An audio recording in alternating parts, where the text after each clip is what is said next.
తండ్రి వందనాలు స్తోత్రాలు చెల్లిస్తున్నాము. నా తండ్రి, నా ప్రభు, గడిచిన 2 దినాలుగా ఆయన మమ్మల్ని మీ రెక్కల చాటున భద్రపరిచినారు. మీ మాటలు మాకు శ్రేష్టంగా వినిపింపజేసినందుకు ఈ దాసురాండ్లనిద్దరినీ తండ్రి మీ మాటతో నింపి మా మధ్యకి నడిపించినందుకు, క్షేమంగా తిరిగి వాళ్ళ గమ్యానికి చేరడానికి కూడా కృప చూపించినందుకు నీకు లెక్కలేనని స్తోత్రములు చెల్లిస్తున్నాం. దయగల రక్షక కృపగల తండ్రి, విన్న మాటలను వ్యర్థపరచకుండా నా తండ్రి హృదయాలను భద్రపరుచుకొని పదిలపరుచుకొని దాని ప్రకారం జీవించే వారిగా మమ్మల్ని ఆశీర్వదించమని, అనేకులకు అవి మేలుకరంగా ఉన్నాయని తండ్రి నమ్ముతూ నిన్ను స్తుతిస్తున్నాం నాయన. అయ్యా మరొక ఈ దినాన్ని కూడా ఆశీర్వదించండి. పాట పాడిన అనుకూలతలను జ్ఞాపకం చేసుకోండి. రక్షణ కొరకై పదే పదే అడుగుతున్నాం. అక్క కూడా ఎంతో కన్నీటి ప్రార్థన చేస్తున్నారు. మరి నా తండ్రి ఆ ప్రార్థనకి మీరు తప్పక జవాబిస్తారని, ఆలస్యం చేస్తారేమో కానీ అలక్ష్యం చేయరని అయ్యా మరి విశ్వాసంతో నేను స్తుతిస్తున్నాం, కొనియాడుతున్నాం, నిరీక్షిస్తున్నాం. దేవదేవా నా తండ్రి, మరి వాక్యం చెప్పిన బిడ్డలు కూడా మీరు ఎక్కువ భద్రపరచండి. మీ మాటలు నోటికి అందించండి. ఆ నోటికి మీరు తోడయ్యండి నా తండ్రి, మాతో మాట్లాడమని అయ్యా మేము కూడా సిద్ధపరచుకున్న హృదయాలతో నా తండ్రి హృదయాలను నింపుకొని అయ్యా మరి దినదినము మాట్లాడుతున్నారని నిర్లక్ష్యంగా ఉండక ఆయన తండ్రి నీకు లోబడి కట్టుబడి ఉండడానికి చూపించమని కూడా ప్రార్థిస్తున్నాం నాయన. గుడికంతట్లో ఆది అంతమేంటి నడిపించమని, అన్నిట్లో నీవే మహిమ పొందమని, మీ ప్రియ కుమారుడు మా ప్రియ ప్రభువును త్వరలో రానైన యేసునామమున ప్రార్థిస్తున్నాం తండ్రి. ఆమేన్. Thank you aunty, Amrita aunty. ఇప్పుడు మన మధ్య స్వర్ణలత క్లెమెంట్ ఆంటీ ఉన్నారు. ఆంటీని చాలా రోజుల తర్వాత మళ్ళీ ఇప్పుడు చూస్తున్నాము, కలుస్తున్నాము. అయితే దేవుడు ఆంటీని మనకు వాక్యోపదేశానికి ముందుకు లీడ్ చేయాలని ఆంటీని కోరుతున్నాము. అక్కడ మీకందరికి నాకంటే ఎక్కువ పరిచయస్తురాలు, స్థానిక సంఘంలోని దేవుని దాసురాలు aunty. So aunty Swarnalata aunty, ఇప్పుడు మీరు వాక్యాన్ని లీడ్ చేయండి.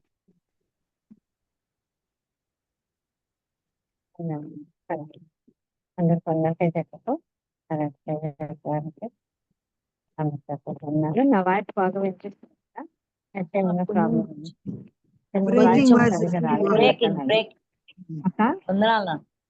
బ్రేకింగ్ వాయిస్ వస్తుంది.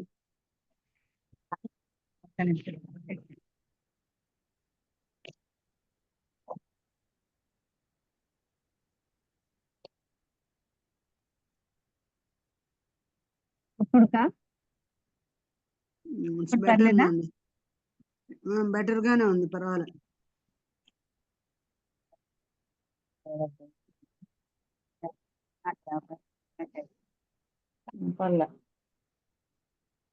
అలౌడ్ గా వినపడడం లేదు, బ్రేకింగ్ వాయిస్ లాగానే ఉంది.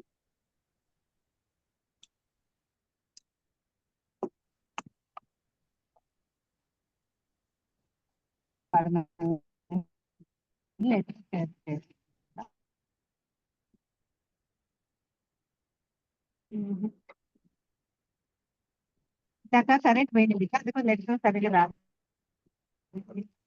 ఒకసారి సరే, దగ్గరకు వచ్చి మాట్లాడండి. ఓకే, సెట్ అవుతుంది.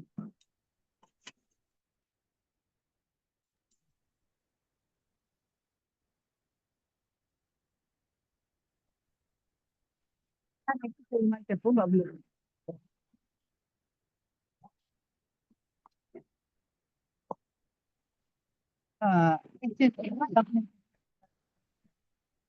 బైబిల్లో కొన్ని మొక్కలు చెట్ల గురించి చూస్తున్నాము. ఏ మొక్క షారోను పొలంలో పెరిగింది? పుష్పం వంటి దానం. షారోను పొలంలో పుష్పం వంటి దానం. కరెక్ట్. ఇదైతే ఇంకా అందరు చెప్తారేమో. ఒక విత్తనం చిన్నదే గానీ ఇది పెద్ద చెట్టుగా ఎదుగుతుంది. అది నెక్స్ట్,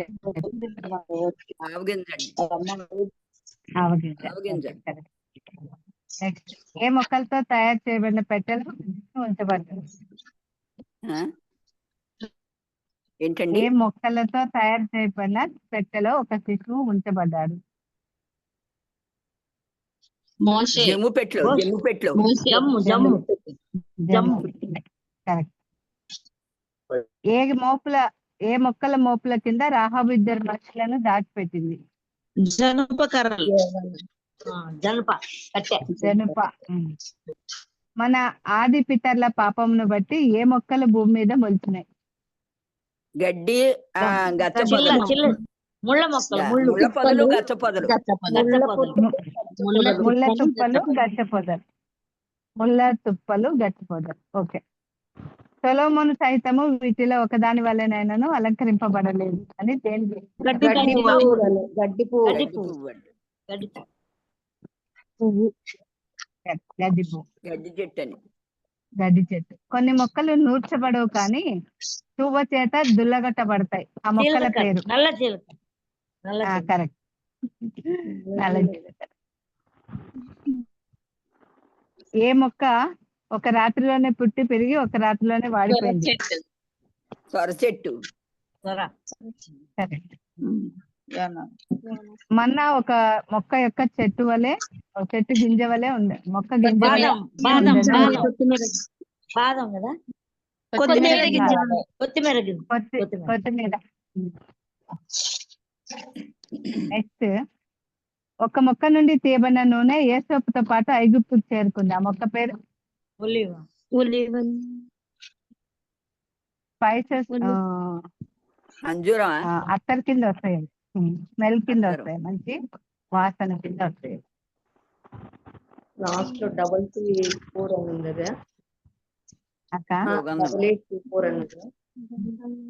8824 నంబర్. అది కన్నా 30 ఏళ్ళ ఉంటది.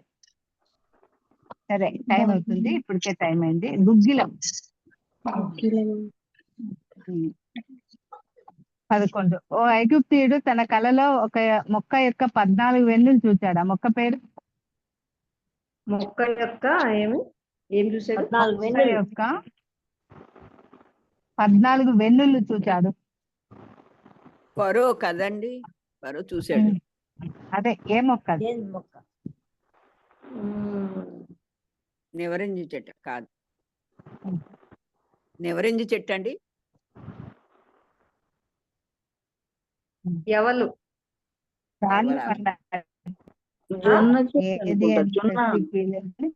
ఎవలు కాదా? ధాన్యము. ఎవలే. అప్పుడు ఎవలే ఉండదు. అప్పుడు లేదు కానీ ధాన్యం అన్నారు.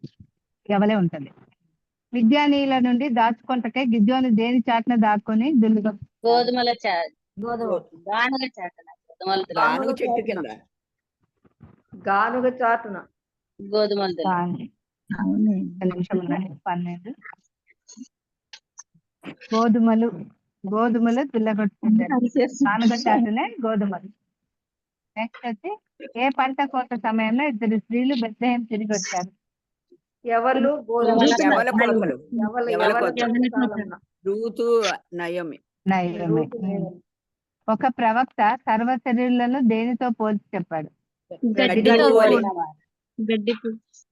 ఎవరు ప్రవక్త?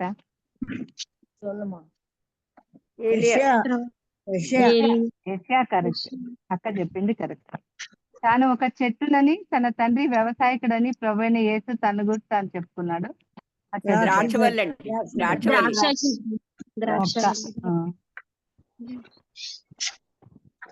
ద్రాక్ష. ఇంకొక 5 అడుగుతాను. అతని ఫలము నా జీవకు మధురము అని ఒక బైబిల్ రచయిత ప్రభువును ఒక వృక్షంతో పోల్చున్నాడు. అది ఏ వృక్షం? ద్రాక్ష చెట్టు. పరమగీతాలు ఉంటుంది. ద్రాక్ష చెట్టు కాదు.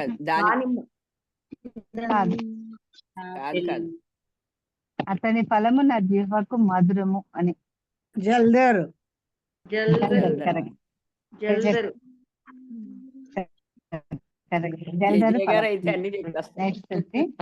ఏలియా ప్రవక్త ఒక వృక్షం కింద కూర్చొని మరణించాలని ఆశించాడు. సరే, ఓకే.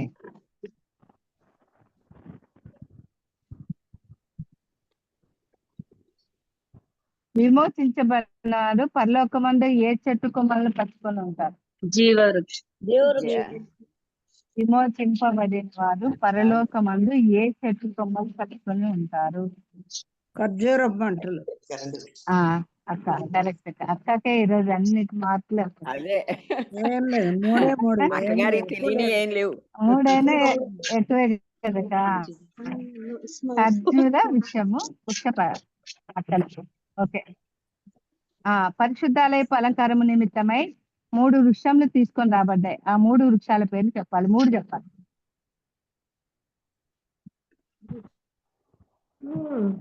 అవి అన్ని వస్తాయి. ఏందో నేను ప్రశ్న పాట వినలే. ఉంది, మన పాట కూడా ఏం ప్రశ్న చెప్పు ఇంకొకసారి అమ్మా. చెప్తాను. పరిశుద్ధాలయపు అలంకారం వినపడలేదు, నీ మాటలు వినపడలేదు.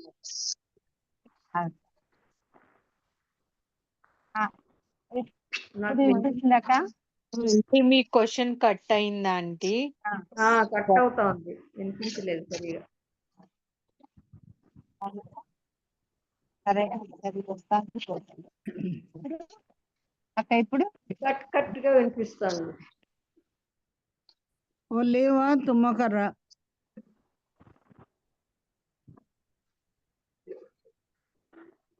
ఏమడిగిందమ్మా క్వశ్చన్? సరే. పరిశుద్ధాలయంలో 3 కర్రలు ఉపయోగించబడ్డాయి. అవేవి? తుమ్మకర్ర ఒకటి,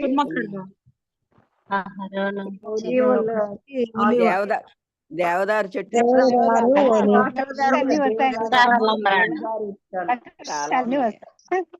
దేవదారు,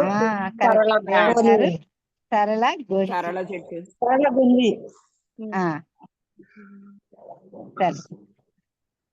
సొలొమోన్ దేవాలయం కొరకై కొన్ని వృక్షాలు లెబానోన్ లో నరికించబడ్డాయి. ఆ వృక్షాల పేర్లు?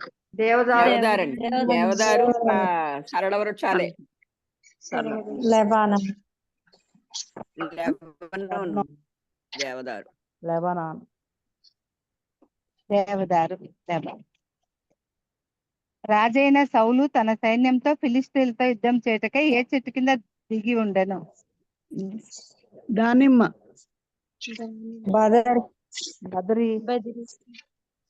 దానిమ్మ కరెక్ట్. పెద్ద దానిమ్మ చెట్టు ఉండిందే. చెరపట్టబడిన వారు తమ సితారాలను ఏ చెట్లకు తగిలించారు? నిరవంజి చెట్టు. చాలా చక్కగా చెప్తారు. ప్రార్థన అయిపోయిన తర్వాత మనం వాటి దానిమ్మ కోల్పోవడం చక్కగా చెప్పేవాళ్ళు కూడా. ప్రభు పెట్టే వర్ణాలు చెప్పాడు అక్కడ. మరి అక్క ఎక్కువ చెప్పింది కాబట్టి అక్కతో వర్ణాలు విన్నర్. అక్క మంచి గిఫ్ట్ ఇస్తాను కాబట్టి నెక్స్ట్ ఎప్పుడైనా నాది ఉన్నప్పుడు ఇంకా బాగా చెప్పిన వాళ్ళందరూ తీసుకున్నాను, గుర్తు పెట్టుకునేటట్టు ఇస్తాను. నేను ఇచ్చేంత దాన్ని కాదు కానీ నా ప్రేమ కొద్ది ఇస్తున్నా. ఓకే.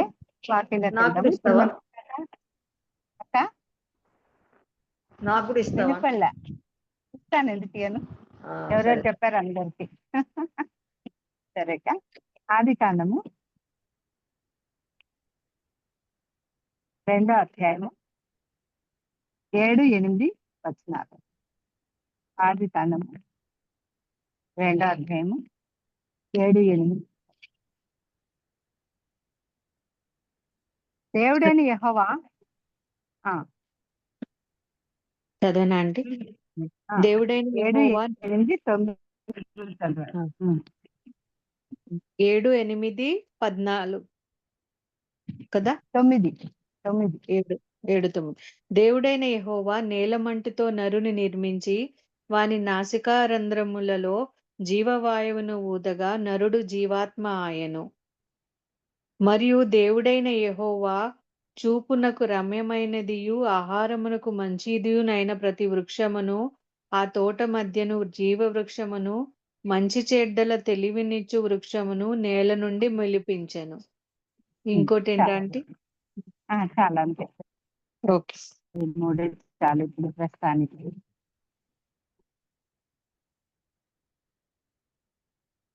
ఇక్కడ చూస్తే మనం ఏముంది?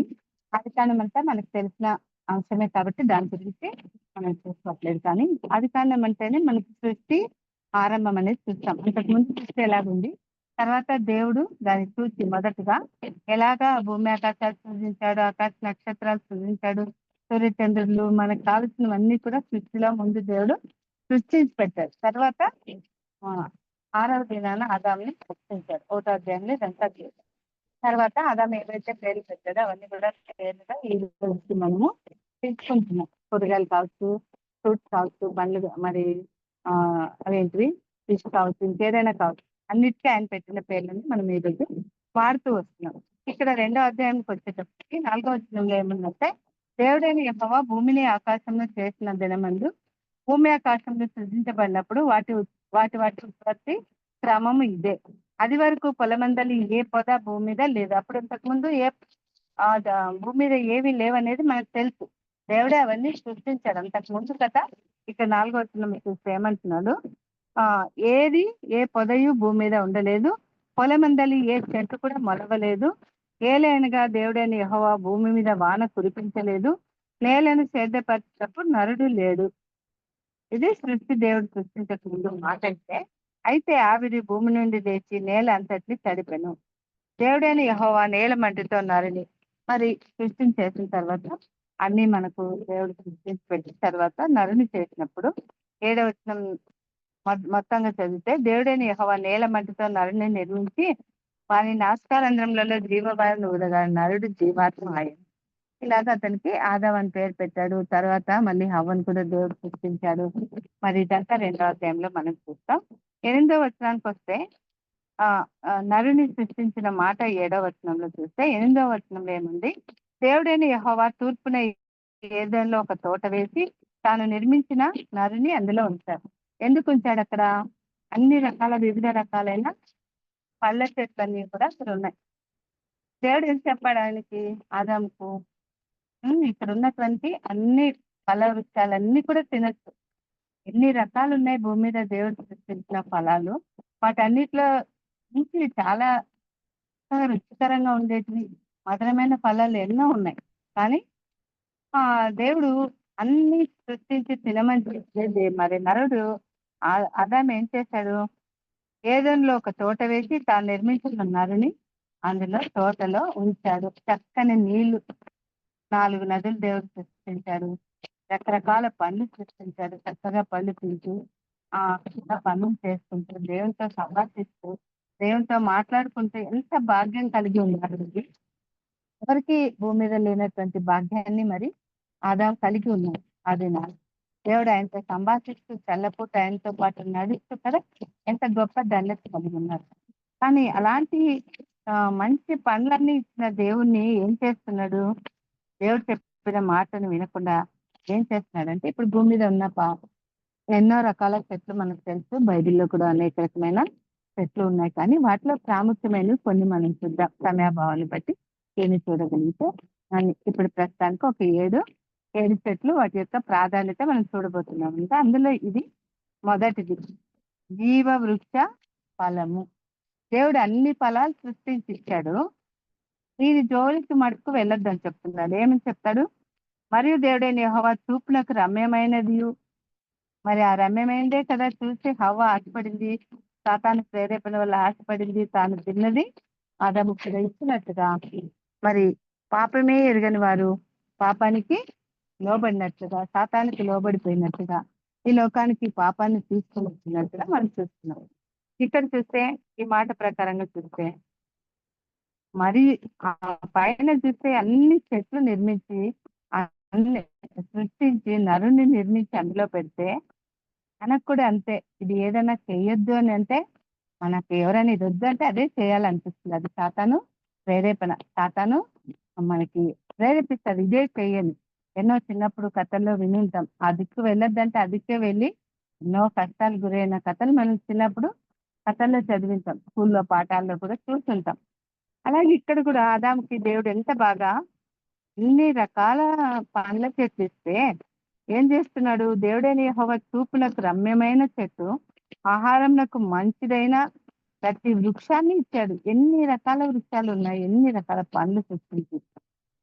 అవన్నీ కాదని మరి ఆదాము ఆ జీవవృక్ష ఫలం వైపు వెళ్తున్నట్టు చూస్తుంది. మనకి వర్షాకాలం వస్తే మన ఇంట్లో మెరుపు చుట్టూ అవేమంటారు, ఏవో పురుగులు అంటారు వాటిని. అవి చచ్చిపోతాయని తెలుసు, కానీ ఆ లైట్ చుట్టూనే తిరుగుతూ ఉంటాయి. తిరిగి అసలు రెక్కలు రాలిపోతాయి, చచ్చిపోతాయి, కానీ దాని దగ్గరే ఉంది. అలాగే ఇక్కడ కూడాను ఏం చేస్తున్నాడు ఆదామంటే, మంచిదైన ప్రతి వృక్షాన్ని దేవుడు ఇస్తే అది కాదండి. ఆ తోట మధ్యన దేవుడు తినవద్దు, దాని జోలికి వెళ్ళొద్దు, దాని దగ్గరికి వెళ్ళొద్దు అని చెప్పిన ఆ జీవవృక్ష ఫలాన్ని, ఆ జీవవృక్ష ఫలం అంటేనే మనకు మంచి చెడ్డల తెలివినిచ్చు ఫలము అని చూస్తున్నాం అక్కడ. అంతవరకు వాళ్ళు దేవునితో కలిసి ఉన్నారు, దేవునితో కలిసి సంభాషిస్తున్నారు, దేవునితో కలిసి నడుస్తున్నారు, జీవిస్తున్నారు, దేవుడు వారితో మాట్లాడుతున్నాడు. అన్ని అంత ధన్యత కలిగిన వారు ఆదాము హవ్వలు ఏం చేస్తున్నారు, ఆ జీవవృక్ష ఫలం జోలికి వెళ్ళబోతున్నారు అన్నమాట. ఇంకా వెళ్ళలేదు, కానీ వెళ్ళబోయే సందర్భాన్ని మనం అక్కడ చూస్తాం. జీవ వృక్షాన్ని మంచి చెడ్డల తెలివినిచ్చు వృక్షంలో నేల నుండి మొలిపించను. మరియు ఆ తోటను తడుపుటకు ఏదైనా ఒక నది బయలుదేరి అక్కడి నుండి చీలిపోయి 4 శాఖలైన. మొదటి దాని పేరు పీషోను, అది హవీలా దేశమంతా చుట్టూ పారుతుంది. ఇక్కడ ఆ నదుల్లో కూడా ఏముంది చూడండి, చక్కని శ్రేష్టమైన బంగారు ఉందంట. ఒక నదిలో బంగారు ఉంది, బహు శ్రేష్టమైన బంగారు ఉందంట. ఇంకా అక్కడ బోలము గోమేధికము కూడా దొరుకుతుందంట. 2వ నది పేరు గీహోను, అది కూర్చు దేశం అంతటా పారుతున్నది. 3వ నది పేరు హిద్దెకేలు, అది అషూర్ తూర్పు వైపున పారుతున్నది. 4వ నది యూఫ్రటీస్ కదా. ఆ పరార్థాన్ని కూడా అంటారు కదా. 15వ వచనం చూస్తే, మరియు దేవుడైన యెహోవా నరుని తీసుకొని ఏదైనా తోటను సేద్యపరచుటకు దాన్ని కాచుటకు దానిలో ఉంచాడు. మీరు చెప్పిన పని చేయకుండా ఏం చేస్తున్నాడు ఆదాము? ఆదాం తప్పేం లేదు, సాతాను ప్రేరేపణ అవ్వకొస్తే అవ్వ ద్వారా ఆదాంకి సంక్రమించిన. ఏమంటున్నాడు ఇక్కడ, మరియు దేవుడైన యెహోవా నరుని తీసుకొని ఏదైనా తోటను సేద్యపరచుటకు దాన్ని కాచుటకు దానిలో ఉంచెను. మరియు దేవుడైన యెహోవా ఏమని ఆజ్ఞాపిస్తున్నాడు ఇక్కడ, దేవుడి నోట నుంచి వచ్చే ప్రతి మాట మనం విని తీరాలి. ఆయన హెచ్చరిక చేస్తాడు, గద్దింపు ఇస్తాడు, మనకి తెలియపరుస్తాడు, వాక్యం ద్వారా సంధిస్తాడు. వినకపోతే మనం ఏమవుతాం? ఎన్నిసార్లు చెప్పినా గద్దించినా లోబడని వాళ్ళు ఏమవుతామో అది చెప్పుకుంటాం అనమాట. ఆయన నోటి నుంచి మనం ఉమ్మివేయబడతాం. ఇక్కడ చూస్తే ఆదాం కూడా అదే పని చేసినట్టుగా మనకు తెలుస్తుంది. దేవుడు అన్ని చెట్లను ఇచ్చి ఆ మధ్యలో జీవవృక్ష ఫలాన్ని ఉంచితే ఆ ఫలం దగ్గరికి వెళ్తున్నాడు ఆదాం. అందుకని 16వ వచనానికి వచ్చేసరికి, మరే దేవుడైన యెహోవా ఈ తోటలో ఉన్న ప్రతి వృక్ష ఫలాన్ని నువ్వు నిరభ్యంతరంగా తినొచ్చు, ఏమీ లేదు, నీకు ఏ పండు కావాలంటే తినొచ్చు, కానీ అయితే మంచి చెడ్డలు తెలివినిచ్చు వృక్ష ఫలములను తినకూడదు, నీవు వాటిని తిని దినమున నిశ్చయంగా చనిచేసుకో అని చెప్తా. ఆ జీవ వృక్ష ఫలాన్ని తినడానికి ఈ తర్వాత 18వ వచనం 23 వరకు చూస్తే, 3వ అధ్యాయంలో గురించి చూస్తే, సాతాను ప్రేరేపణ వల్ల చక్కగా దేవునితో అనుసంధానం కలిగిన కుటుంబం, దేవుని మాటలు వింటూ బ్రతుకుతున్న కుటుంబం, చక్కగా అక్కడ చెట్లను చూసుకుంటూ వాటికి నీళ్లు పెడుతూ ఎంతో చక్కగా పండ్లు తింటూ ఉన్నటువంటి ఆ కుటుంబానికి 3వ వ్యక్తిగా అక్కడ సాతాను ప్రవేశించింది. ఏ ఇంట్లో అయినా చూడండి, చక్కగా ఉన్నారంటే ఏదో ఒక సాతాను శోధనకి గురి కావాల్సి వస్తుంది, వేరే వాళ్ళ మాటలు నుంచి. ఎన్నో కుటుంబాలను మనం చూస్తున్నాం. ఇక్కడ కూడా ఆదాం హవ్వ దేవుని బిడ్డలుగా అక్కడ బ్రతుకుతున్నారు. ఏమవుతుంది, వాళ్ళ మధ్యలోకి సాతాను ప్రవేశించింది. చెప్తుంది అది 3:14లో, అందుకు దేవుడైన యెహోవా సర్పంతో నీవు ఆ ముందు 8వ వచనంలో చూస్తే, తెల్లపూటను ఆదామున తన భార్య తోటలో సంచరిస్తున్న దేవుడైన యెహోవా స్వరం విని దేవుడైన యెహోవా రాకుండా తోటకు వస్తామంటే దాగుకొని 4వ వచనంలో ఏం చెప్తుంది, ఇది అంత సర్పము మీరు చావనే చావరు, అది తింటే దేవుడు చెప్పాడు కానీ దేవుని మాటలు కాదని ఇది ఏమంటుంది, అది కూడా మీరు చావనే చావరు, మీరు ఏమంటుంది, ఇంకా ఏమంటుంది అది, ఏలేనుగా మీరు వాటిని తిని దినం మీ కన్నులు తెరవబడిననియు మీరు మంచి చెడ్డలు ఎక్కిన వారే దేవతల వలె ఉందురనియు దేవునికి తెలియనని చెప్పగా స్త్రీ హవ్వ ఏం చేసింది? రమ్యమైనది, అందమైనది, వివేకం ఇచ్చిందైన ఆ ఫలాన్ని చూసి అట్రాక్ట్ అయిపోయి తాను తిని భర్తకి పెట్టడం. అందుకని వాళ్ళు ఈ లోకానికి పాపాన్ని తీసుకుంటామని ఈ రెండో అధ్యాయంలో చూసిన జీవ వృక్ష ఫలము మొదటిది అనమాట. బైబిల్లో మనకు కనిపించేటువంటి ప్రాముఖ్యమైన చెట్టు జీవ వృక్ష ఫలము. జీవ వృక్ష ఫలం అంటే మనకి జీవాన్ని ఇచ్చే ఫలం అని కూడా చెప్తారు. దేవుడు దానికి జీవాన్ని కలుగజేశాడు, దాని ద్వారా మనకు జీవాన్ని ఇస్తున్నాడు అన్నమాట. జీవం అంటే మన బ్రతికి మనం జీవించినట్లుగా. అది తినొద్దని చెప్పినా కూడా ఏం చేస్తున్నామే? సృష్టి ఆరంభంలో దేవుడు సృష్టించినటువంటి గొప్ప ఫలాన్ని వాళ్ళు తినడానికి సాతాను ప్రేరేపణకు గురైనట్టుగా చూస్తాం. అది మొదటి జీవ వృక్ష ఫలం. రెండవది కూడా అందులోనే ఉంది. 8వ వచనం 9వ వచనంలో చూస్తాము. ఇది కూడా రెండవ మాటగా ఏంటంటే మంచి చెడ్డల తెలివినిచ్చు వృక్షము. అది కూడా దేవుడు అక్కడ ఏం మొలిపించినట్టుగా మనకి ఫలం మంచి చెడ్డల తెలివి వృక్షము అంటారు. ఇది అనేక సార్లు కనిపిస్తుంది. ఈ 3వ అధ్యాయంకి వచ్చినప్పుడు దేవుడైన యెహోవా చేసిన సమస్త భూజంతులలో సర్పము యుక్తి గలదే ఉండను. అది సాతాను ప్రేరేపణ వల్ల వీళ్ళు ఏం చేస్తున్నారు? అప్పుడు దేవుడు పండుని తిన్నారు. ఆ పాపాన్ని ఈ లోకానికి తీసుకుని వచ్చారు. సాతాను ఏం చెప్తుంది? ఇది చావనే చావరు, మీ కన్నులు తెరవబడతాయి, మీరు మంచి చెడ్డలు ఎరుగుతారు, దేవుని వల్లే దేవతల వల్లే ఉంటారని చెప్తున్నప్పుడు వాళ్ళు కూడా ఆ మాటకు లోబడిపోయి హవ్వ ఉన్నది. అప్పుడు వారిద్దరి కన్నులు 6వ వచనంలో ఆ స్త్రీ ఆహారంలకు మంచిది, కన్నులకు అందమైనది, వివేకమిచ్చి రమ్యమైనది ఏమిటో చూస్తున్నప్పుడు ఆమె దాని ఫలంలో కొన్ని తీసుకొని తిని తనతో పాటు తన భర్తకి ఇచ్చిన అతడు కూడా తినెను. అప్పుడు వారిద్దరి కన్నులు తెరవబడెను. వారు తాము దిగంబరులమని తెలుసుకుని అంజూర బాకులు తమ పుస్తకం కదా.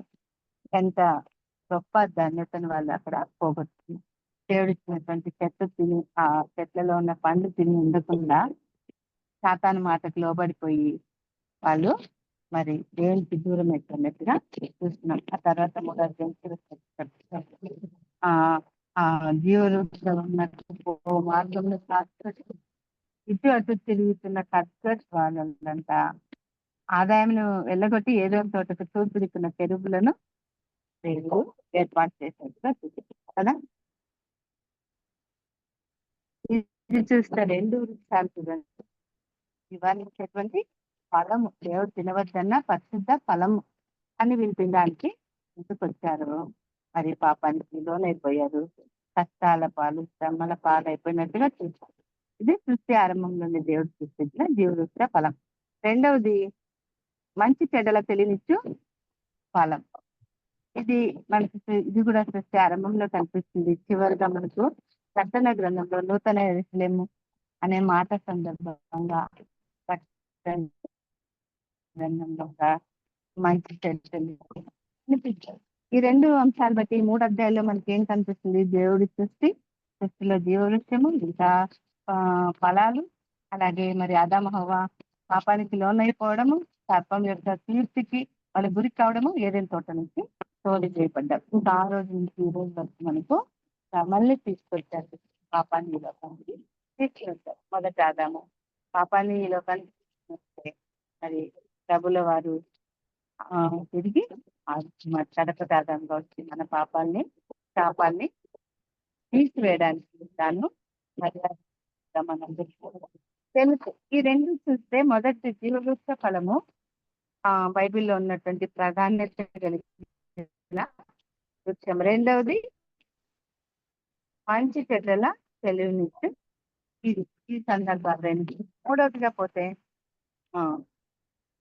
అందుకని వాళ్ళు ఏమైపోయారు? ఏదైనా తోట నుంచి తోలివేయబడ్డారు. ఇదే కాకుండా ఇంకా నేను చెప్పిన మాట వినలేదు. ఒక మాటే, ఒక చెట్టు వృక్ష ఫలమే తినొద్దు అన్నప్పుడు తిన్నారు. ఏదైనా చేయగలరు అన్నట్టుగా దేవుడు వాళ్ళని అదేం తోటకు దూరపరిచినట్లుగా చూస్తాం. మరి మూడవదిగా చూస్తే అదే గ్రంథం అరవిందపు ఈ అంకుల చెట్టు మరి ఇంకో చోట కూడా మనకు కనిపిస్తుంది. వస్తుంది, మూడవ నుండి. అప్పుడు వారిద్దరి కన్నులు ఏం చేస్తున్నారు? ఆ పండు తినడం వల్ల వాళ్ళ కన్నులు తెరవకూడదు. అంతవరకు కళ్ళు లేవా? కళ్ళు ఉన్నాయి, కాళ్ళు ఉన్నాయి, అన్ని ఉన్నాయి, అన్ని ఇవి అంతా కూడా ఉన్నాయి. దేవుడు అన్ని ఇచ్చే వాళ్ళని సృష్టించాడు భూమి మీద. మనోనేత్రాలు వాళ్ళకు మూయబడి, ఆత్మీయ నేత్రాలు కలిగి ఉన్నారు కానీ వాళ్ళ చూపులకు సాతాను మాట వల్ల గుడ్డిలను దిగినట్టుగా, అప్పుడు వాళ్ళ నేత్రాలు తెరవబడ్డాయినట్టుగా చూస్తాం. దేవుడు చెప్పిన మాట వింటే ఈ రోజు వరకు కూడా వాళ్ళు మరి ఎంతో సంతోషకరమైన ఆనందకరమైన జీవితం జీవించుండేవారు. వాటితో పాటు మనం కూడా ఎంతో హ్యాపీ ఉండేవాళ్ళం. కానీ వాళ్ళు చేసిన ఆ పని వల్ల వాళ్ళకు శాపం భూమి మీదకి వచ్చినట్టుగా చూస్తాం. అవ్వకు శాపం వచ్చింది, భూమికి శాపం వచ్చింది, అలాగే ఆదాముకు శాపం వచ్చింది. ఆ శాపాన్ని బట్టి కయీను హేబెలు ఏమయ్యారు? ఆ తర్వాత జనరేషన్ ఎలా ఉన్నాయి అనేది మనకి తెలుసు. కాబట్టి దేవుని మాట వినకపోతే మనకి ఎంతటి సమస్యలు. మూడవదిగా అంజూరపు చెట్టు. ఇక్కడ ఉన్నటువంటి ఆ చెట్లలో అవి కూడా అంజూరు కూడా మనకి ఒక మంచి ఫలమే కదా. ఆకులు తీసుకుని వాళ్ళకు వస్త్రాలు తయారు చేసుకున్నట్టుగా, కట్టెదాలు తయారు చేసుకుని ఆకులు తీసుకున్నట్టు అంజూరపు చెట్టు. ఆది కన్నా 3 ఏళ్ళలో ఉంది. దేవుడు వారికి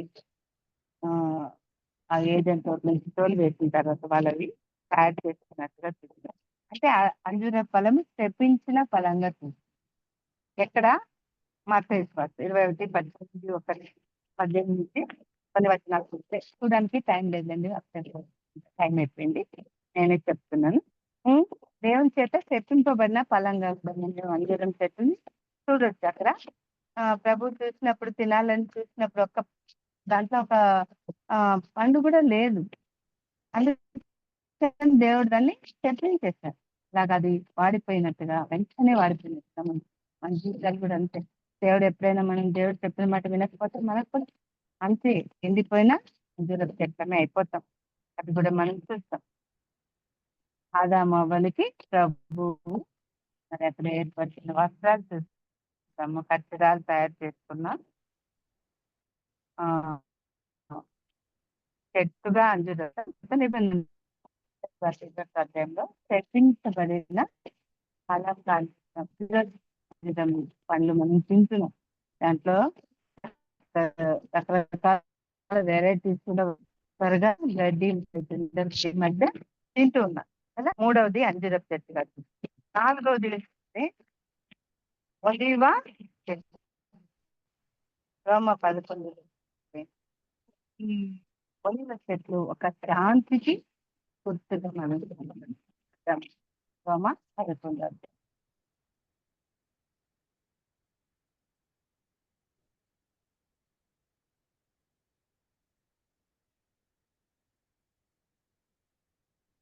ఎన్నో వచ్చినావా ఆంటీ? 17. అయితే 16 నుంచి కూడా చదవమంటారా? కొమ్మల్లో కొన్ని వద్దు, నేను చెప్తాను. అయితే కొమ్మల్లో కొన్ని విసిరేయబడి అడవి ఒలివ కొమ్మ అయిన నీవు వాటి మధ్యన అంటుకట్టబడి ఒలివ చెట్టు యొక్క సారవంతమైన వేరులో వాటితో కలిసి పాలు పొందినలా ఆ కొమ్మల పైన నీవు అతిశయింపకము. నీవు అతిశయించితివా, వేరు నిన్ను భరించుతున్నది కానీ నీవు వేరును భరించుట లేదు. ఇక్కడ చూస్తే మనకు 4వ ఫలంగా ఒలివ చెట్టు. ఇది ప్రపంచ శాంతి చిహ్నంగా కూడా ఒలివ మొక్కను మనం చూస్తాం. మనకి నోవహు ఓడలో వచ్చే బయటకు వచ్చిన పావురం యొక్క చిన్న ఒలివ మొక్క నుంచి చేయబడిన ఒక చిన్న మొక్క మనకి కనిపిస్తున్నది. ఈ రోజుకి వరల్డ్ పీస్ కి వాడుతున్నట్టుగా మనకు అందరికీ కూడా తెలుసు.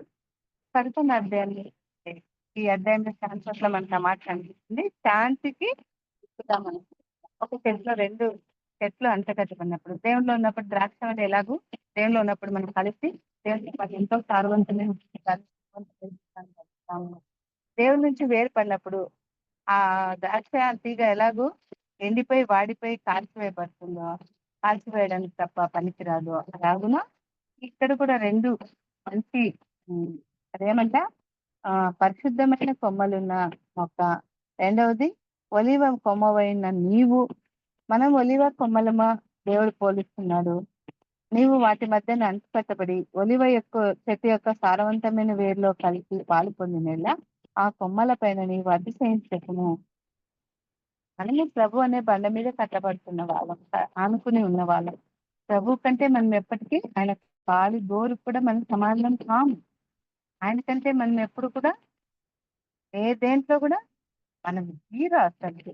అక్కడ ఏం చేస్తున్నారు? కూడా నీవైతే విశ్వాసం బట్టి నిలుచున్నావో గర్వింపక భయపడము. దేవుడు స్వాభావికమైన కొమ్మలను విడిచిపెట్టిన ఎట్లా నిన్నును విడిచిపెట్టడు. అంటు కట్టబడిన చెట్లో నుంచి చూస్తే ఈ ఒలివ చెట్లు కీర్తనలు 52:8 కూడా ఉంది. ఆ శాంతికి గుర్తుగా చేస్తున్నాము. అది గ్రోత్ అంటారు చూడండి. గ్రోత్ అని అంటే పెరుగుట, చక్కగా ఫలించుట అనే మాటగా మనం చూస్తాం. 52:8 కీర్తనలో కూడా మాట ఉంది. 52:8 తీస్తే చదవండి సంధ్య. ఆంటీ టీచర్ 52:8 ఉత్సాహ సంతోషములు నాకు వినిపింపుము, అప్పుడు నీవు విరిచిన ఎముకలు హర్షించును. 52:8 సారీ నేనైతే దేవుని మందిరములో పచ్చని 52:8 ఒలీవ చెట్టు నేనే వలె చదువుతాను. నున్నాను, నిత్యము ఉం. దేవుని కృపయందు నమ్మిక ఇంచి ఉన్నాను. కదా ఎలా ఉండాలంట మనం దేవుడు చెప్తున్నది. దేవుని మందిరంలో పచ్చని ఒలివ మరి కీర్తన 1 కాలమందు ఫలమిచ్చి చెట్టు వలె ఉండాలి. నీటి ఓరణ నాటబడి వాక్యమనే నీతిని మనము అందులో చక్కగా జీవిపారమై ఉండాలని ప్రభు చెప్తున్నాడు. అలా ఉన్నప్పుడు ఏమంట, నేనైతే దేవుని మందిరంలో పచ్చని ఒలివ చెట్టు వలె ఉన్నాను. నిజమే కదా, మనం ఎంతమంది మాట చెప్పగలం. నిత్యము దేవుని కృపగా ఉండాలని ప్రభువు శాంతిగా ఒలివ చెట్టును చూపిస్తున్నాడు. ఆశీర్వాద రోజు దేవుని మందిరంలో నాటబడిన పిల్లలుగా నిత్యము దేవుని కృప బద్దలై ఉంటున్నామని దేవుడు మనకి ఈ చెట్టు ద్వారా నేర్పిస్తున్నారు. 5వదిగా మనం ఇంతకు ముందు చూస్తున్నాం మత్తయి వార్త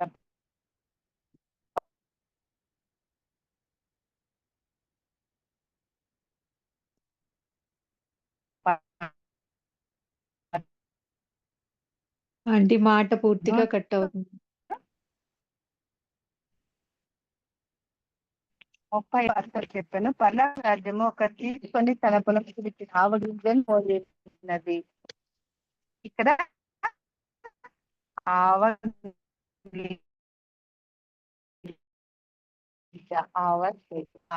చెప్పిన రుమానాలు పరలోక మాట రాజ్యం కట్ అవుతుందండి. ఎలాంటిదంట? ఒకడు తీసుకొని తన పొలంలో విత్తిన హలో అక్క చెప్పండి. మాట ఎవరు ఫోన్ కట్ మాట్లాడకూడదు? అవుతుందండి, సరిగా క్లియర్ గా రావట్లా. కట్ అయిందంటే స్వర్ణ ఇప్పుడు వినిపిస్తుందిలేమా. ఇందాక ఉందా? కొంచెం కట్ అయింది, ఓకే. వినిపిస్తుందిలే. ఒకడు తీసుకొని తన పొలంలో విత్తిన ఆవగింజని పోలి ఉన్నది. ఆవగింజ అంటే మనకు తెలుసు కదా ఎంత చిన్నది. రోజు మనం కర్రీలో అన్నిట్లో వాడతాం. కానీ అది ఎంత పెద్ద వృక్షమై ఏం చేస్తుందంటే అయితే అనేక ఆకాశ పక్షులకు అది అవసరం మార్చుతుంది. ఏమంటే అది విత్తనంలన్నిట్లో చింతరే కానీ పెరిగినప్పుడు కూర మొక్కలన్నిట్లో పెద్దదై ఆకాశ పక్షులు వచ్చి దాని కొమ్మలు ఎందుకు నివసించినంత చెట్టు అవుతుంది కదా. చిన్నది మనం రోజు ఎన్ని పడేస్తుంటాము, నేస్తుంటాం కదా. చిన్నప్పుడు అమ్మోళ్ళు చెప్పేవాళ్ళు గింజలు ఏమైనా మిగితే కడుపులో చెట్లు వస్తాయి అనేవాళ్ళు కదా. మరి ఆవు గింజలు ఎన్ని చెట్లు కావాలి మన పొట్లో. కానీ ఇక్కడ చూస్తే ప్రభువు ఆవు చెట్టును మనకు చూపిస్తుంది. ఒక ప్రాధాన్యత కలిగిన చెట్టుగా పరలోక రాజ్యంతో పోల్చుకున్న విత్తనంగా మనం చూస్తున్నాం. 13:31-32 కూడా అదే మాట ఉంది. కాబట్టి 5వ మొక్కగా మనకి చెట్టుగా ఆవ చెట్టును చూస్తున్నారు. ఆవ గింజను దేవుడు చూపిస్తుంది. అది ఎలాగో అనేక పక్షులకు ఆవాసమైన అలాగే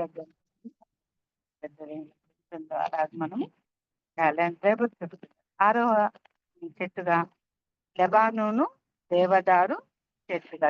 కీర్తనలు 92:12. 92.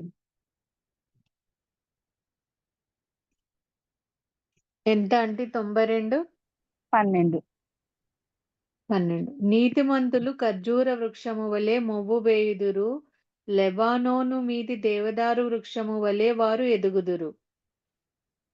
ఏంటంటే ఇక్కడ 6వ చెట్టుగా మనం ఏం చూస్తున్నాము? లెబానోను దేవదారు. ఈ దేవదారు లెబానోన్ చెట్లు ఇంకొక చోట మనకు కనిపిస్తాయి. ఇక్కడ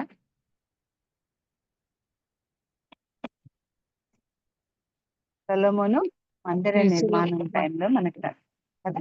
సొలొమోను మందిర నిర్మాణం చేస్తున్నప్పుడు మరి శ్రీరామ్ రాజులు, సూరు రాజులు ఆయన ఇచ్చిన వృక్షాలతో మనం చూస్తున్నాం.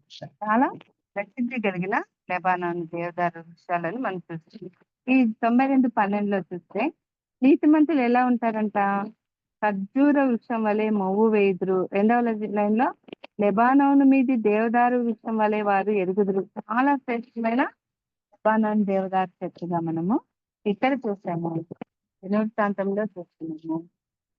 సొలొమోన్ రాజు కాలంలో మనం ఇవన్నీ చూస్తున్నాం. పరిశుద్ధ దేవుడి పరిశుద్ధ మందిర నిర్మాణానికి ఉపయోగించిన చెట్లుగా మనం లెబానోను మీద దేవదారు వృక్షం వల్లే వాళ్ళు వెలుగు అంటే మనకు అభివృద్ధిని దేవుడు ఇస్తారు.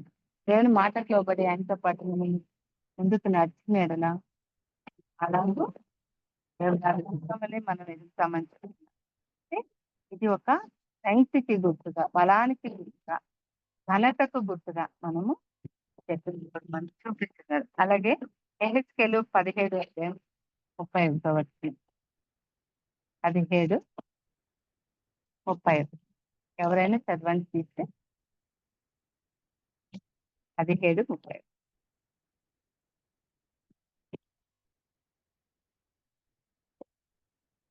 అంటే హెచ్కేల్ 17, 31. అంటే 17లో 24 వచనాలు ఉన్నాయి. అవునా? అయితే 18లో 31, 32 ఉన్నాయి. సరే చూస్తాను.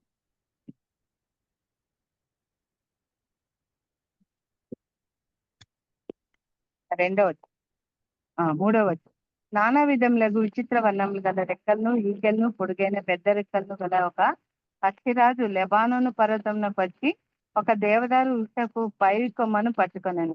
అది దాని లేత కొమ్మల చిగులను తుంచి వర్తక దేశంకు కొనిపోయి వర్తకులున్న ఒక పురమందు దానిని నాటెను. చూస్తే ఎంత చక్కగా ఉందంటే ఎలాగుంది.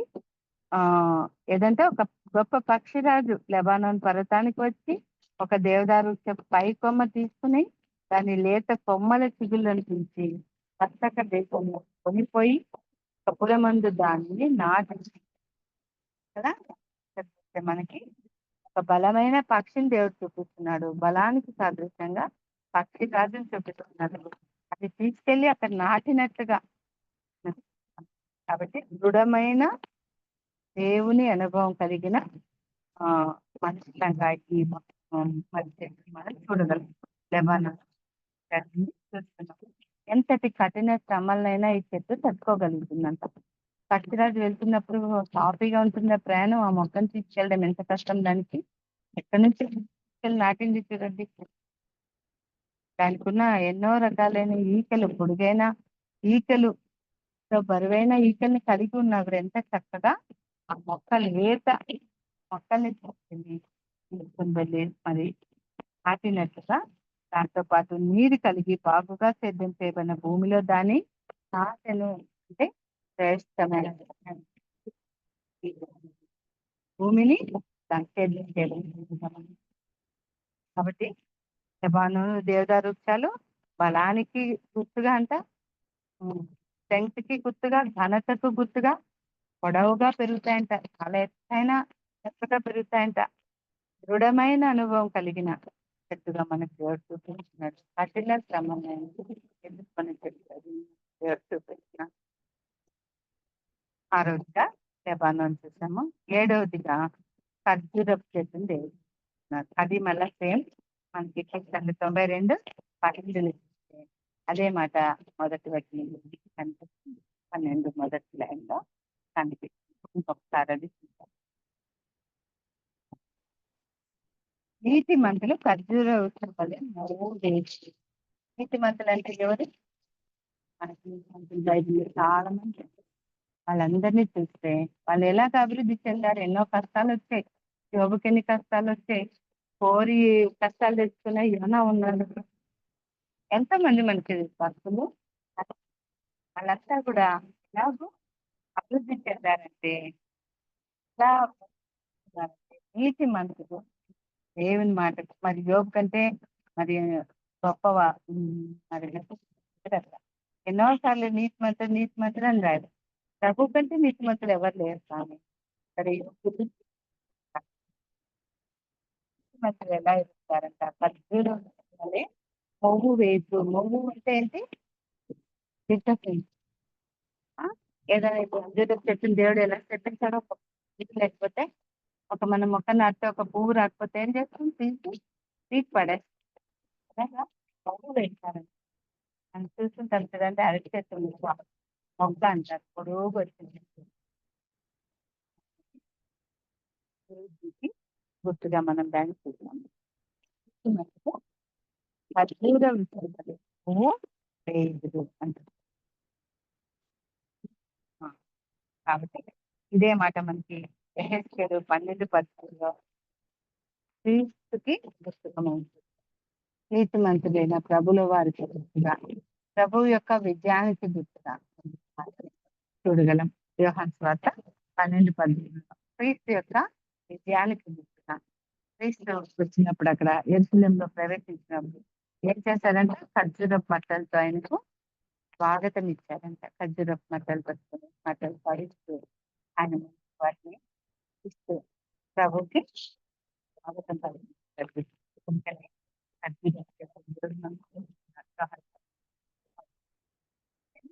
ప్రభు యొక్క నీతికి సందర్భానికి గుర్తుగా మనకి చెట్టు కనిపిస్తుంది. అందుకనే ముప్పై డేస్ తర్వాత వేరే మన ముందరాలు దాన్ని వేరే చోట పట్టుకుని మట్టలాగా అది దేవుడు యెరూషలేములో ప్రవేశించినప్పుడు ఖర్జూరపు మనకు నీతి మంతులు ఎలాగో ప్రభుని అనుకుని ప్రభులో మనం ఆయన లోబడి ఉన్నప్పుడు ఇలాంటి జీవితాన్ని మనం కలిగి ఉంటామని ప్రభు మనకు నేర్పిస్తుంది. ఆ మాటను బట్టి మనము ఇంకా కొన్ని చెట్టు చూద్దాం. టైం ఉంటే 10 నిమిషాలు టైం చెట్టు గురించి ఇంకా చాలా చోట్ల ఉంది. యోవేలు 1:1 ఉంది, న్యాయాధిపతులు 9వ అధ్యాయంలో ఉంది, గ్రంథం 38:21 ఉంది, మత్తయి 19లో మనకి చూసిన సందర్భం. ఇంకొక చెట్టు చూద్దాం. ఇప్పుడు 7 చూసాం. ఏవేవంటే మొదటి ఫలం, రెండవది మంచి చెడ్డలకు తెలియనిచ్చు ఫలం చెట్టు అనుకోండి, జీవవృక్షము. మంచి చెడ్డలు తెలియనిచ్చు వృక్షము. మూడవది అంజూరపు చెట్టు, తర్వాత ఒలివ చెట్టు, తర్వాత ఆవ మొక్క, ఆవ చెట్టు అనుకున్నాం. తర్వాత 6వది లెబానోను దేవదారు చెట్టు, తర్వాత ఖర్జూరపు చెట్టు. 7 ప్రాముఖ్యత చూపించారు. మరి కొన్ని నేను స్పీడ్గా ఒక 2-3 చెప్పి చూపిస్తాను. 1 రాజులు 10, 11, 12 వచనాల్లో మనకి ఏముందో ఒకసారి చూడండి. ఎవరైనా చూడండి. మొదటి రాజులు 10వ అధ్యాయం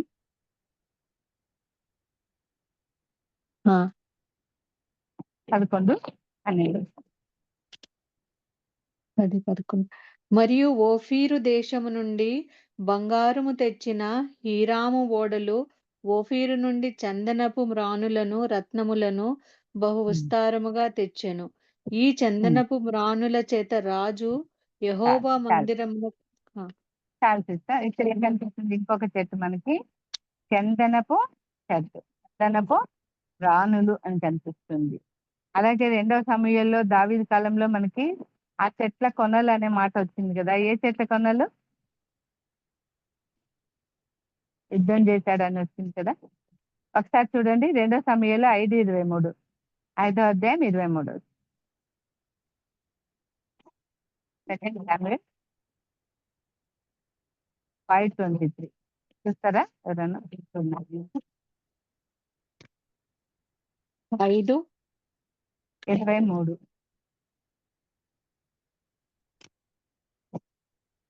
ఓపెన్ 5:23.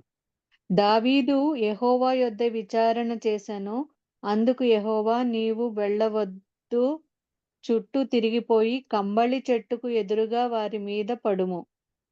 కంబళి చెట్ల కొనలను చప్పుడు వినగానే ఫిలిష్తీయులను హతము చేయుటకై యెహోవా బయలుదేరుచున్నాడు గనుక అప్పుడే నీవు త్వరగా బయలుదేరవలెనని సెలవిచ్చాను కదా. ఇది ప్రభు ఎంత చక్కగా కంబలి చెట్ల కొనల శబ్దం వెంటనే శత్రువుల గుండెలో బేజారు పడిపోతాయని చెప్తారు. దావీదు హృదయాన్ని దేవుడు చూపించాం. చూసాం కంబలి చెట్ల కొనలు చూసాం. ఎన్నయ్యా ఇప్పుడు 7, ఇంకొక 2 చందనం చెట్టు, కంబలి చెట్లు 9 అయ్యాయి. ఇంకొక 2 చూసుకున్నాం మనం. సంఖ్యాకాండం 33:9.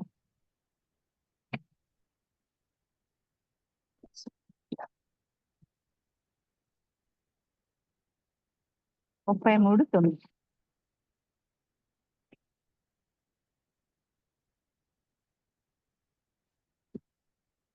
33:9. హేలీములో 12 నీటి బుగ్గలను 70 ఈత చెట్లును ఉండెను. అక్కడ దిగిరి. అక్కడ ఆహారం ఇశ్రాయేలీయులకు మోషే దేవుని వేడుకున్నప్పుడు దేవుడు ఏం చూపించాడు? 70 ఈత చెట్లు, అవే ఆహారం. తినాలి మనకి ఈత పండ్లు కనిపిస్తాయి చూడండి. మంచి నీటి బుగ్గలు కూడా దేవుడు చేసినట్టుగా మనకి ఇస్తాం. అదే యోవేలు 1:12 కూడా మనకి కనిపిస్తుంది. ఇంకొక చెట్టు చూస్తాం, గొంజి చెట్టు మనకు తెలుసు కాబట్టి ముందుకు వెళ్ళిపోదాం. అది కాలం 30:37. 37. యాకోబు చీనారు జంగిసాలు అను చెట్ల చువ్వలను తీసుకుని ఆ చువ్వలలో తెల్లచారలు కనబడునట్లు అక్కడక్కడ వాటి తొక్కులు ఒలిచి మందలు నీళ్లు త్రాగవచ్చినప్పుడు అవి చూలు కట్టుటకు అతడు తాను ఒలిచిన చువ్వలను మందలు త్రాగుటకు వచ్చు కాలువలలోను నీళ్లగాళ్లలోను వాటి ఎదుట పెట్టగా మందను ఆ చువ్వల ఎదుట చూలు కట్టి చారులైనను పొడలైనను మచ్చలైనను గల పిల్లలు ఈయనను.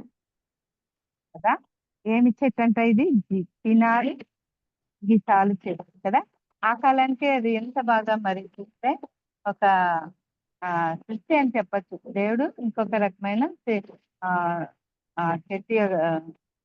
ఏమి పశు గొర్రెల్ని పుట్టించినట్టు దేవుడు అది ఇచ్చినట్టుగా చూస్తాం. ఎవరికి? యాకోబు.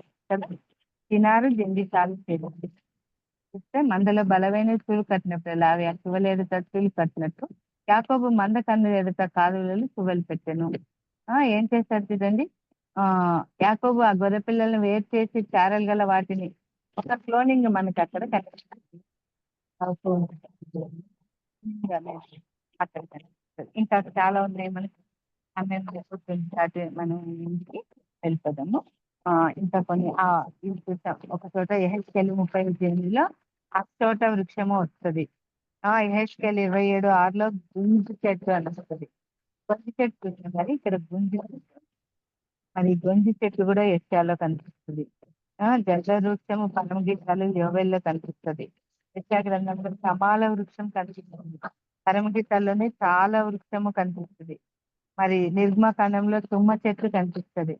యెషయా 41లో తైల వృక్షం కనిపిస్తుంది. అలాగే దానిమ్మ చెట్టు యోవేల్లో కనిపిస్తుంది. నేటి తోట మనకి కనిపిస్తుంది.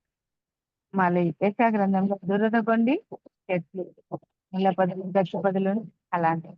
మరి నిర్వహణ చెట్టు ఇందాక ఇంట్లో కూడా వచ్చింది అది. తర్వాత యెషయాలో కీర్తనల్లో నిర్వహణ చెట్టు చూస్తాం యెషయాలో కూడా. అలాగే యెషయాలో నేరేడి వృక్షము, మరి ఆది కాండంలో విస్తాచ వృక్షము. ఎన్నయ్య దాదాపు 2 బైబిల్ గ్రంథం ప్రాధాన్యత కలిగిన వృక్షాలని దేవుడు మనకి ఈరోజు చూపించాడు. ఇందులో ప్రాశస్త్యమైనది ముఖ్యమైనది ఏంటంటే వృక్ష ఫలాన్ని చెట్టు, మంచి చెడ్డల చెట్టు, అలాగే ఒలివ చెట్టు, ఖర్జూరపు చెట్టు, ఆవ చెట్టు, లెబానోను దేవదారు చెట్టు, మరి ఖర్జూరపు చెట్టు. 7 చాలా ప్రాముఖ్యమైనవి. ఈ సూట్లో మనకి ఎన్నో చెట్లు ఒక చిన్న ప్రాశస్త్యమైనది మనకి ద్రాక్ష పల్లి 15 దేవునికి వేరుగా ఉండి మనం ఏమీ చేయలేదు. ద్రాక్షవల్లి నేను, తీగలు మీరు అంటారు. ద్రాక్ష అనేది మనకి ఎన్నో చోట్ల ద్రాక్షవల్లిగా ఎస్కోలు లోయలో మరి ఎంత పెద్ద జలం మనం చూస్తాం అక్కడ కదా. ఈ చోట్ల మనకి ద్రాక్ష కనిపిస్తుంది. అది ప్రశస్తమైన ఎక్కువ చెట్టుగా మనకి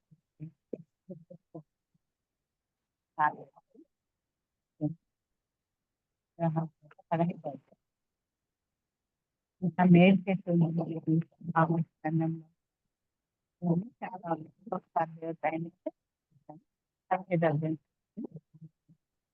నేను నిజమైన ద్రాక్షవల్లిని, నా తండ్రి వ్యవసాయకుడు. నిజమే, ఆయన వ్యవసాయంలో జీవించే మొక్కలం మనం. ఫలిస్తామా ఫలించకపోతామా అది మన చేతిలోనే. ప్రభు అందరినీ ఒకే రీతిగా చూస్తున్నాడు, ఒకే రీతిగా పెంచి పోషిస్తున్నాడు. మన అవిధేయతను బట్టి, మన అజ్ఞానాన్ని బట్టి దేవునికి మనం దూరం అయిపోతే ఆయన నుంచి దూరపరచబడి కాల్చివేయబడతామని. నాలో ఫలింపని ప్రతిదీగా ఎన్నాళ్ళు చూస్తాడో అందరూ చెట్టుని ఎలాగో చెప్పించాడో అలాగే ప్రభు చెప్పించేస్తాడు. అది సొరి చెట్టు ఎలాగ ఎండిపోయిందో, అంజూరపు చెట్టు ఎలాగ చెప్పించబడిందో అవన్నీ మనకు తెలిసిన సందర్భాలు. ఎందుకేమంటున్నారు ప్రభు, దాన్ని తీసి పారవేయము. ఫలించే ప్రతి తీగ మరీ ఎక్కువగా మనం ఇంకా దేవుడిలో బలంగా పెరిగే కొద్దీ మనకు దేవుడు పెంచి పోషిస్తాడు. ఇంకా దాంట్లో వచ్చే పనికిరాని తీగల్ని, పనికిరాని గడ్డిగా దాన్ని కూడా దేవుడు తీసేస్తున్నాడు. మనలో ఉన్న మస్తుని కూడా ప్రభు తీసేస్తున్నాడు. ఎట్లయితే బంగారాన్ని, వెండిని దేవుడు చేస్తున్నాడు, అంశాన్ని ఎలా చేస్తున్నాడు దేవుడు కూడా ఆయన వాక్య చేతనంలో ఉన్న మస్తులు తీసివేస్తున్నాడు. ప్రతి దినం ప్రతి గడియ మనం ప్రభులో వాక్య చేత మనం ఖండించబడాలి. వాక్య చేత మనం కరెక్ట్ చేసుకోవాలి. వాక్యం చేత మనం నడిపించాలి. కాబట్టి పదే తీగలాగా మనం ఉండాలి. ద్రాక్షవల్లిలో అంత కట్టుబడిన వ్యవసాయకుడైన ప్రభుత్వం తోటలో పండించే వారిగా ఉండాలన్న మనల్ని పరిస్థితి ఏమంటారు, ద్రాక్షవల్లి నేను, తీగలు మీరు. ఎవడు నా యందు నిలిచిండున్నా, నేను ఎవరి నిలిచిండున్నా వాడు బహుగా ఫలించింది. నాకు వేరుగా ఉండి మీరేమీ చేయలేదు కదా. ఇవన్నీ చూస్తే తండ్రి నన్ను ఎలాగో ప్రేమించను, నేను మిమ్మల్ని అలాగే, నాకు ఏ యోగ్యత లేదు, ఏ అర్హత లేదు, ఏమీ లేదు అని ఆయన ప్రేమను బట్టి మనం ఈ రోజుకి జీవించగలుగుతున్నాం. ప్రభు ప్రేమలో ఏమి చేత మనల్ని ఏ రీతిగా కానీ ఆ ప్రేమని లేకపోతే అదే అంటున్నాడు, నేను నా తండ్రి ఆజ్ఞలు గైకొని ఆయన ప్రేమ ఏంది నిలిచిన ప్రకారం మీరును నా ఆజ్ఞలు గైకొని నా ప్రేమ ఏంది మీరు నిలిచి ఉండదు. మీ ఎందు నా సంతోషం ఉండవాలని, మీ సంతోషం పరిపూర్ణం కావాలని ఈ సంగతులు మీతో చెప్తున్నాను. నేను మిమ్మల్ని ప్రేమించిన ప్రకారం మీరు ఒకరినొకరు ప్రేమిస్తున్నాను అనేది నా ఆజ్ఞ కదా. లాంటి వారే మీరు నా స్నేహితులే ఇందులో అంటున్నాడు. ఆయన మనల్ని స్నేహితులు అంటున్నాడు, స్నేహితుడు, బిడ్డ అంటున్నాడు, కుమారి అంటున్నాడు.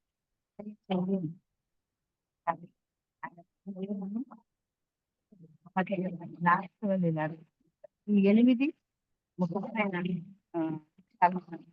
దేవుడు మన ముందు ఉంచాడు. ఈరోజు జీవవృక్ష ఫలం కలిగిన చెట్టు, మంచి చెడ్డలు తెలియనిస్తూ ఇస్తాము. అలాగే అంజూరపు, ఒలివ చెట్టుని, ఆవ చెట్టుని, లెబానోను దేవదారు చెట్టుని, ఖర్జూరపు చెట్టుని, మరి అలాగే ద్రాక్ష తీగ మనం చూపిస్తాం. ద్రాక్షవల్లి ప్రభు మనది మనం ప్రభుకి దగ్గరగా ఉంటూ ప్రభులు ఫలించాలని ఈ 10 చెట్లు అని చెప్పిన ఆ 22 మొక్కలు అన్ని సందర్భం వీటి ద్వారా దేవుడు మనం చెప్పిన అంశం ఏంటి, దేవుల్లో ఉంటే మనం దేవుని ఆరబడి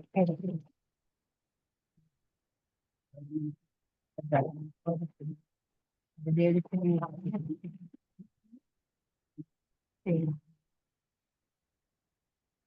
వందనాలందరికీ వందనాలు. పెద్దక్క వందనాలుగా అందరికి కూడా వందనాలండి. వందనాలు ఆంటీ. ఈరోజు మనము సొన్నలత క్లెమెంట్ ఆంటీ ద్వారా ప్రభు చెట్ల గురించి మరొకసారి పరిచయం చేశారు. వాక్యం చెప్పిన ఆంటీకి వందనాలు. బ్రేక్ అవుతున్నప్పటికీ